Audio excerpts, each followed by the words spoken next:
The church, and he did consecrate the church into a basilica. That was the official reason for his trip, but the Pope also used this visit to send a message to the people of Spain, a message very dear to his heart, one that he has pushed on many other trips, especially in Europe, a message against what he calls the aggressive forms of secularism. The Sagrada Familia more than a century ago, this is the day he must have dreamt of. The Pope celebrating Mass inside the church's now finished interior, consecrating it into a basilica. Around 6,000 guests gathered inside the Sagrada Familia to see the Pope pray and hear the 800-strong choirs. Many more people were outside watching the service on big screens.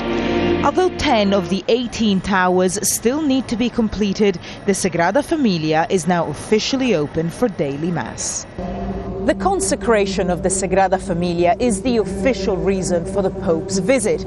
But the Pontiff has made it clear that he sees Spain as the battleground between faith and the forces of secularism, and that he's come here to try to protect and revive Catholic sentiment in this country. Only where love and fidelity exist can true freedom be born and last. This is why the Church advocates for the appropriate economic and social measures to help women find their complete fulfillment at home and work, so that men and women who get married or form a family can be decidedly supported by the state, so that the lives of children be defended as sacred and inviolable from the moment of their conception.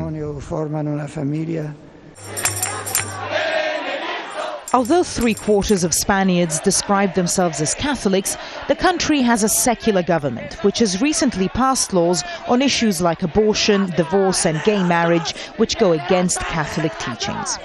Dozens of demonstrators turned out to protest the Vatican's views on women, contraception and gay rights.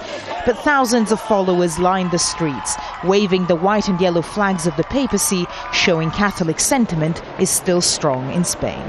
Well, yes, his visit is very important because he might help us get through and get out of the financial crisis that's going on here.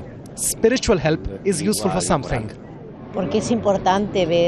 It's important to see an event like this. It doesn't happen every day and it stands out. It makes you feel curious and it makes you want to see the Pope. For those of us that believe, it is good to see the Pope and the atmosphere in the city. The outside of the Sagrada Familia Basilica isn't due to be completed for at least another 15 years, but the debate between faith and secularism in Spain is likely to continue for much longer than that. So, Barbara, quite a short trip. Will he see this as a success, this visit? Well, the Vatican are saying that they think about 250,000 people turned out in Barcelona to see the Pope. Other reports on the Spanish